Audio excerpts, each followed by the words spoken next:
Hello भाइयों, नमस्कार। एक और ब्लॉग लेके आ चुका हूँ आप लोगों के लिए। भाई बहुत दिनों बाद ब्लॉग आ रहा है। अब मैं क्या बताऊँ आपको क्या हो गया मेरे साथ, क्योंकि मेरा हो गया था एक्सीडेंट बहुत तगड़ा वाला। ये देखो, ये मेरा हाथ है, इसमें वायर केबल पड़ी हुई है पूरी, मतलब तार पड़े हुए हैं। और बहुत तगड़ा एक्सीडेंट हो गया था मेरा। इस टाइम हूँ मैं न्यू दिल्ली रेलवे स्टेशन पर। भाई बहुत दिन बाद मैंने जनवरी में ब्लॉग बनाया था शिमला का, अब मैं बना रहा हूँ जून में। आज 5 जून है। 5 जून को मेरा ब्लॉग स्टार्ट हो रहा है। इस टाइम मैं खड़ा हूँ, देखो, न्यू दिल्ली रेलवे स्टेशन पर। आपको दिखाऊँ मेरा न्यू दिल्ली रेलवे स्टेशन। अब यहाँ से मेरा ब्लॉग होने वाला है। समर में मुझे दिखाना है कश्मीर, समर में कश्मीर कैसा लगता है। तो यहाँ से हमारी जर्नी होने वाली है न्यू दिल्ली से कटरा माता वैष्णो देवी तक की। फिर वहाँ से हम अलग कश्मीरी लोकल ट्रेन लेंगे। कैसे लेंगे? लो बजट जर्नी होने वाली है अपनी। अब मैं कैसे बताऊँगा आपको कि कैसे कश्मीर जाएँ और लो बजट में कैसे घूमें। और मैं इस टाइम अकेला यहाँ हूँ, मेरा एक दोस्त और है, क्योंकि हम 4-5 दोस्त जा रहे थे और किसी का कैंसिल हो गया। वही घर में प्रॉब्लम या कुछ घर में कहीं कोई जाए तो इसलिए वही वाली सिचुएशन हो गई। अब मैं आपको बताऊँ तो इसलिए अब हम अकेला ही आ रहा हूँ और एक दोस्त और है। हम आराम से जाएंगे, लो बजट में जाएंगे। हमने टिकट खरीद ली है, 2 टिकट खरीदी हैं। एक टिकट पड़ी है 250 की, 240 की, मतलब 240 की। वहाँ से न्यू दिल्ली से श्री माता वैष्णो देवी कटरा तक की। अब ट्रेन आए तो ट्रेन है अपनी उत्तर संपर्क क्रांति, न्यू दिल्ली से श्री माता वैष्णो देवी कटरा तक चलती है और 8:50 का उसका टाइमिंग है। अब ट्रेन आती है जब मैं आपसे मुलाकात करता हूँ।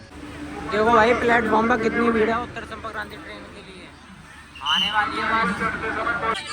देखो भाई वो कितनी भीड़ है। मैं तो दिव्यांग वाले कोच पे बैठ गया क्योंकि मेरी लग रही थी। भाई भीड़ बहुत है, बहुत भीड़ है, बहुत।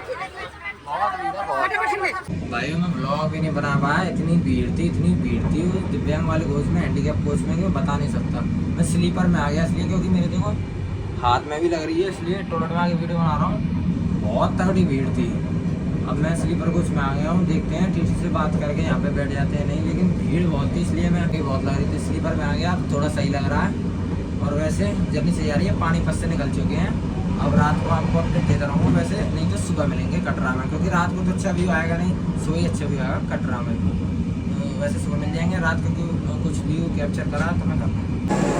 भाई हम तो परेशान हो गए। हम जलंधर कैंट भी उतर गए, ना मैं कोई वीडियो बना पाया, ना कोई व्यू कैप्चर कर पाया, ना कोई क्लिप ले पाया। इतनी भीड़ ही थी ना ट्रेन में, इतनी भीड़ आई। 5 जून है, अब 6 जून लग गई है 12 बजे के बाद। बहुत भीड़ थी ट्रेन में, बहुत भीड़। भाई मेरे तो दिवाले निकले उस ट्रेन में, बैठ भी नहीं पाए, हाथ में और लग रही है इस चक्कर में। और जलंधर कैंट में देखो प्लेन में चेंज आ गया ट्रिप में। अब क्या करें? अब इसके पीछे एक ट्रेन और आ रही है अपनी, उसकी टिकट लेंगे जनरल कोच की। फिर वहाँ से ब्लॉग को कंटिन्यू करेंगे। फिर मैं डायरेक्ट या तो कटरा में मिलूँगा या बीच स्टेशन में कहीं मतलब व्यू कैप्चर कर लूँगा, या डायरेक्ट आपको कटरा में मिलता हूँ। भाई ये जलंधर कैंट रेलवे स्टेशन पर ही वेट कर रहे हैं। ये रहा पूरा Jalandhar cantt railway station. Train आने में भी 1-1.5 घंटा है, जो लोकल ट्रेन है। जब वो आएगी, जब बैठेंगे यार। बहुत दिमाग ख़राब हो गया उस ट्रेन में, बहुत भीड़ थी। टीटी सब स्लीपर सब दिमाग ख़राब हो दिया। अभी टीटी किसी को बाहर निकाले, कभी हमें निकाले, बहुत चक्कर हो गया, बहुत भीड़ थी बहुत। अभी तो आ रही है, आधे घंटे में ट्रेन आ जाएगी। कोई फिर ये आ गई भाइयों अपनी ट्रेन, जो मैं कह रहा था आधे घंटे बाद आने वाली है। कोई अंडमान एक्सप्रेस है, चेन्नई से चलती है। अब जलंधर में तो यार कश्मीर तो जाए कैसे ना कैसे, तो इसमें बैठते हैं। अभी हमें 11 बजे पहुंचा देगी कश्मीर, वो श्री माता वैष्णो देवी कटरा रेलवे स्टेशन। पठानकोट आ गए भाइयों, मेरा पूरा पठानकोट रेलवे स्टेशन। इस ट्रेन में भी बहुत भीड़ है। आगे चलते हैं अब, यहाँ से कठुआ के बाद जम्मू तवी से उधमपुर। भाई ये पठानकोट से निकल गए।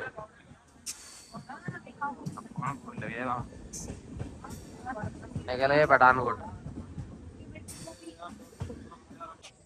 भाइयों भी कटरा पहुंच रही हैं, उधमपुर से पहले हैं थोड़ा। और सभी उधमपुर का ट्रेन रुक चुकी है, कोई क्रॉसिंग है, जो हॉर्न भी दे दिया ट्रेन में, चलने लग गई। चलो बैठते हैं ट्रेन में, कटरा में मिलता हूँ फिर आपसे। अब भाइयों ट्रेन है अपनी 1:45 की, 1:45 की, यहाँ से श्रीनगर तक के लिए आती है। लोकल कश्मीर वाली ट्रेन है वो। ये सुविधा अच्छी हो गई, नहीं तो अपना बनियाल वगैरह उधमपुर से हो गए जाना पड़ता था, बनियाल श्रीनगर। अब लोकल ट्रेन चल रही है 45 रुपये में श्रीनगर उतार देगी, लेकिन हम श्रीनगर नहीं आएंगे क्योंकि हमें जाना है पहलगाम। तो पहलगाम के पास है अनंतनाग रेलवे स्टेशन, तो हम अनंतनाग रेलवे स्टेशन उतर जाएंगे और वहाँ से जब जाएंगे पहलगाम तो ट्रेन आने का वेट करते हैं, कुछ खा पी लेते हैं। तो भाइयों खाना वाना खा लिया है मैंने और आराम से थोड़ा फ्रेश व्रेश हुआ है अपना और थोड़ा रिलैक्स मिला है, और मैंने 2 टिकट ले ली है श्री माता वैष्णो देवी कटरा से अनंतनाग रेलवे स्टेशन की। वहाँ से पहलगाम पास है, वहाँ से कोई ट्रांसपोर्ट देंगे टैक्सी या बस वगैरह लो बजट में कैसे पहुँचे। ये देखो टिकट, ये टिकट मिली है तो ये रही 70 रुपए की। मेरे सामने त्रिकुटा पर्वत, ये पूरा व्यू आ रहा है। अब बस प्लेटफॉर्म नंबर 2 पे आने वाली है। वीक में 6 दिन चलती है और संडे को नहीं चलती है ट्रेन। तो आराम से आप सस्ते में अपना श्री माता वैष्णो देवी से श्रीनगर तक जा सकते हैं। आ गई भाइयों अपनी ये ट्रेन है, भीड़ तो खैर बहुत है प्लेटफॉर्म में, प्लेटफॉर्म नंबर 2 पे आई है। देखो भाइयों बहुत भीड़ है और बैठते हैं ट्रेन में, फिर दिखाते हैं स्टेशन कैसी है और अच्छी अच्छी व्यू कैप्चर करेंगे ट्रेन में। भाई ये संगलदान रेलवे स्टेशन पर आ गए हैं, अब भी वीडियो नहीं बना पा रहे हैं क्योंकि बहुत भीड़ है और बार बार निकलना करना पड़ता है ना, इसलिए अब थोड़ी थोड़ी क्लिप ले पा रहा हूँ, तो उसके लिए भाई सॉरी। देखो ऐसा भी आ रहा है और टेम्परेचर हो चुका है बढ़िया, मतलब ऐसी गर्मी नहीं लग रही, धूप तेज निकल रही है पर गर्मी इतनी नहीं लग रही पूरा। इस ट्रेन व्यू में तो बहुत तगड़े नज़ारे आते हैं कश्मीरी ट्रेन में। आगे से यहीं आना बहुत बढ़िया है, आओ तो यहीं आओ, बढ़िया बिल्कुल आओ, एक सही ट्रेन चलाती है।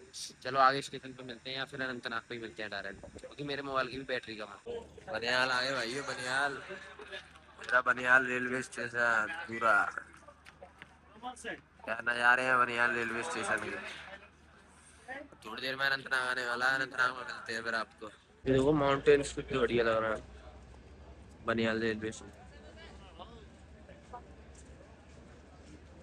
यो अनंतनाग रेलवे स्टेशन के बाहर आ चुका हूँ, उतर गया मैं अनंतनाग रेलवे स्टेशन पर। अब यहाँ से टैक्सी वैक्सी लेते हैं और ये पूरा अनंतनाग रेलवे स्टेशन का बाहर का व्यू। यहाँ से टैक्सी वैक्सी लेते हैं या तो पहलगाम के लिए या किसी बस अड्डे के लिए, इस्लामाबाद बस स्टैंड है यहाँ पे कोई, वहाँ के लिए राह चल के आपको बताता हूँ।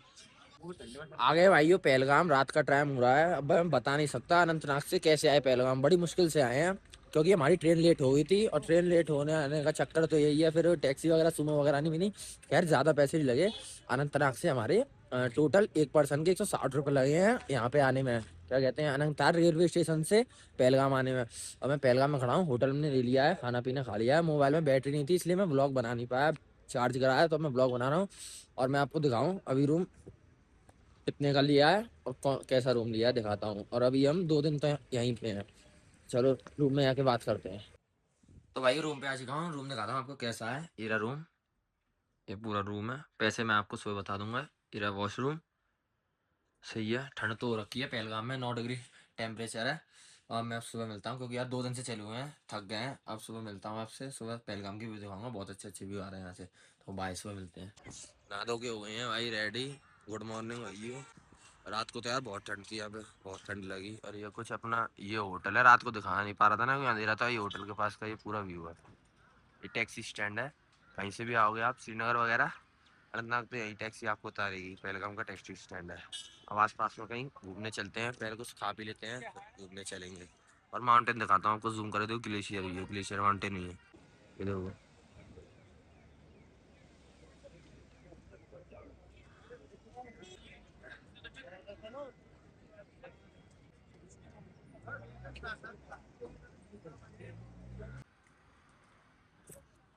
ये देखो भाई। तो भाई पहलगाम के मेन चौराहे पर ही खड़े हैं, ये रहा टैक्सी स्टैंड पूरा। यहाँ पे एक कैफे मशहूर है, बिल्लो कैफे, कैफे बिल्लो। वहाँ से अच्छे अच्छे व्यू आते हैं, तो वहाँ चलते हैं। यहाँ से पहलगाम से मेन बाजार से 1.5-2 किलोमीटर की दूरी पर है, पैदल चले जाएंगे। तो चलते हैं फिर वहाँ पे आपको भी दिखाएंगे कैसा आपका भी ऐसा धूप निकली हुई है।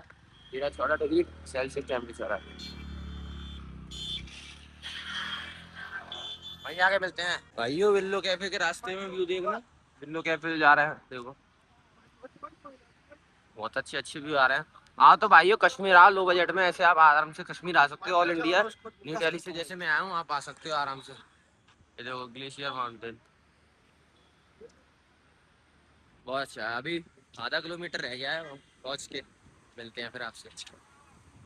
भाइयों बहुत अच्छी जगह पे बैठे हैं, बिल्लो कैफे के रास्ते में, ये देखो। पहलगाम सच में बहुत बढ़िया जगह है भाई, बहुत बढ़िया जगह है। आराम से आप ना यहीं घूमो, 2 दिन स्टे करो, बहुत बढ़िया जगह है। लो से लो बजट में और कश्मीर घूम रहे हैं, और क्या चाहिए भाई। भाइयों बताओ, ये देखो ग्लेशियर माउंटेन ये सब सब अपने हॉलीडेज की छुट्टी मनाने आए हैं, समर वैकेशन चल रही है। आओ आराम से घूमने, कैफे पे चलते हैं, फिर वहाँ देखेंगे, कुछ खाएंगे पियेंगे, फिर वहाँ पे मिलता हूँ कैफे पे आप सबसे, ठीक है।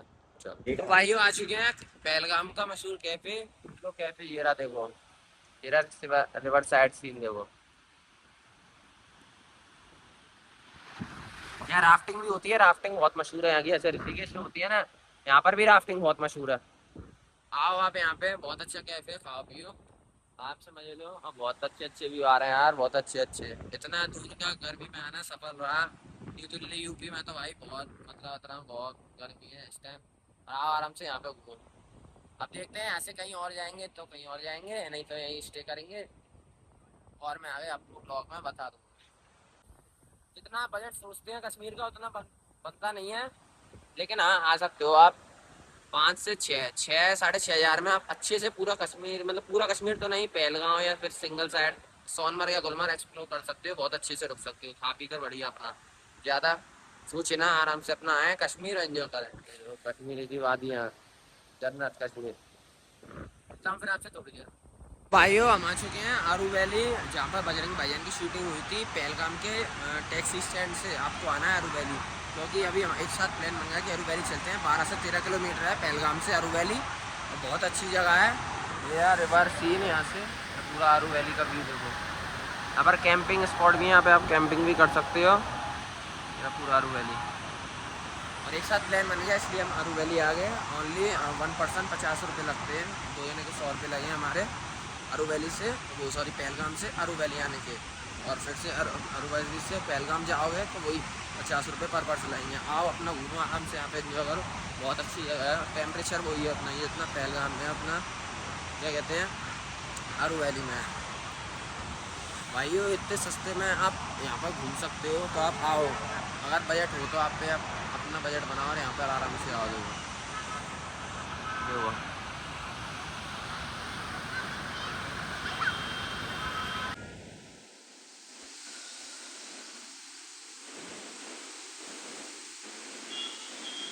भाई आरू वैली के टॉप पे आ गए हैं, ऐसे देखो यहाँ से कितने बढ़िया नज़ारे हैं। रिवर साइड से ऊपर आ गए, बार बार रिवर देखने में अच्छा नहीं लग रहा था ना। ये देखो सोनमर्ग जैसा लग रहा है, ये तो सोनमर्ग घूमे आया ना मैं, इसलिए बहुत अच्छे व्यू आ रहे हैं। ये स्नो माउंटेन्स हैं, बारिश का देखो मौसम हो रहा है यहाँ पर, धूप अभी निकल रही थी अभी बंद हो गई है। ये देखो बहुत अच्छा व्यू आ रहा है। ब्लॉग अच्छा लगे तो लाइक कर देना, सब्सक्राइब कर देना, आगे से वीडियो बनाया करेंगे अच्छी अच्छी। तो भाइयों आपको एक चीज़ दिखाता हूँ, हम आरू वैली पहलगाम तो घूमे आए थे, फिर आगे श्रीनगर में हमने स्टे किया था। हमने सोचा, मेरा दोस्त कह रहा था कि कहीं और घूमने चल रहे हैं, तो हमने सोचा कि कोई बढ़िया सी बढ़िया सी जगह घूमने चलते हैं। तो श्रीनगर में तो कोई थोड़ी बहुत जगह है, कश्मीर में आपने सुना होगा सोनमर्ग, गुलमर्ग, पहलगाम या दूध पथरी। एक हिडन जेम है वो है अपना गुरेज वैली, जो POK के बिल्कुल पास पड़ता है, पाकिस्तान ऑक्यूपाइड कश्मीर के बाद। तो इस टाइम आ गए गुरेज वैली, और आपको गुरेज वैली आना है तो मैं आपको बताऊंगा भी कैसे कैसे आना है। पहले व्यू चेक करो, ये देखो गुरेज वैली के व्यू, बहुत नेचुरल ब्यूटी है यहाँ पर। यहाँ पर रिवर साइड कैंपिंग ज़्यादा होती है, होटल वगैरह कम है, तो हमने कैंपिंग करी थी, कैंप ले लिया था। ये साइड में देखो रिवर बह रही है, अभी जूम करके दिखाता हूँ।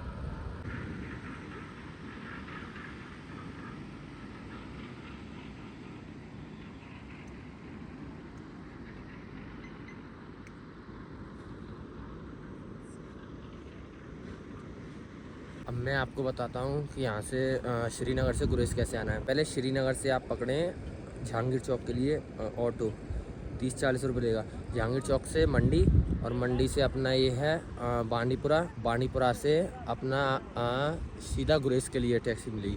बांडीपुरा से बस वगैरह नहीं चलती हैं, तो आपको टैक्सी करनी पड़ेगी, और बस वगैरह चलती हैं अपनी ये यहाँ से, ये जो जहांगीर चौक के बाद जो मंडी पड़ता है ना, और मंडी मंडी से बांडीपुरा तक के लिए बस चलेगी।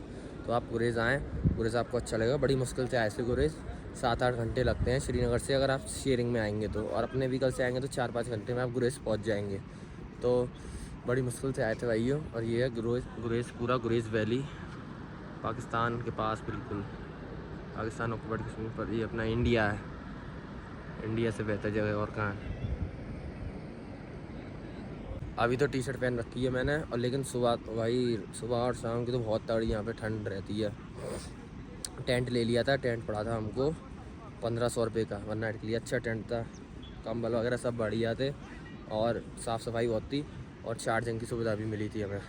भाइयों एक साथ प्लान बना गुरेज़ आने का, मतलब गुरेज़ में आ नहीं रहा था, पर एक साथ प्लान बना तो मैं व्लॉग बना नहीं पाया क्योंकि मेरे मोबाइल में बैटरी नहीं थी ज़रा भी। लेकिन मैंने आपको इतनी नॉलेज दे दी है कि आप गुरेज़ वैली कैसे आ सकते हो।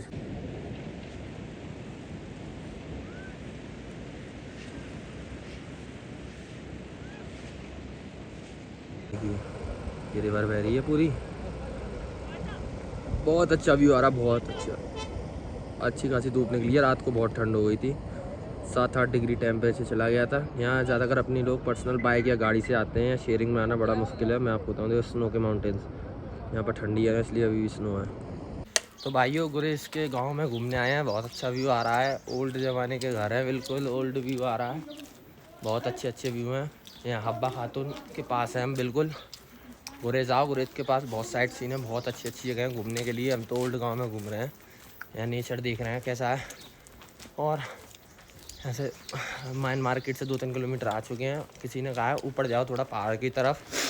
तो भाइयों गुरेज़ वैली के टॉप पर आ चुके हैं, जहाँ से पूरा गुरेज़ वैली दिखता है, हब्बा खातून टॉप दिखता है। पीक जो है उसकी जो खानी जो है वो खैर मुझे नहीं पता, पर बहुत अच्छी खानी है उसकी। ये देखो दिखाता हूँ पूरा व्यू, ये पूरा गुरेज़ है, ये देखो,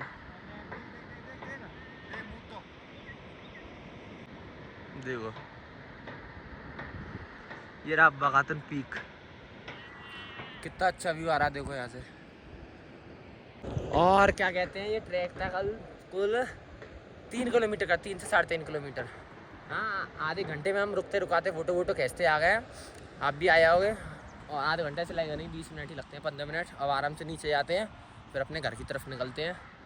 और ये देखना यार बादल कैसे हो रहे हैं यहाँ पे, आधे पहाड़ों पे सीरा क्या, आधे पे धूप, देखो। भाइयों ब्लॉग अब यहाँ तक का था, अगर आपको अच्छा लगे तो लाइक कर देना। और अब मैंने आपको बता दिया है गुरेज़ वैली कैसे आना है। तो ठीक है, बाय, अगले ब्लॉग में मिलते हैं, नेक्स्ट जल्दी ब्लॉग बनाएंगे, तो बाय।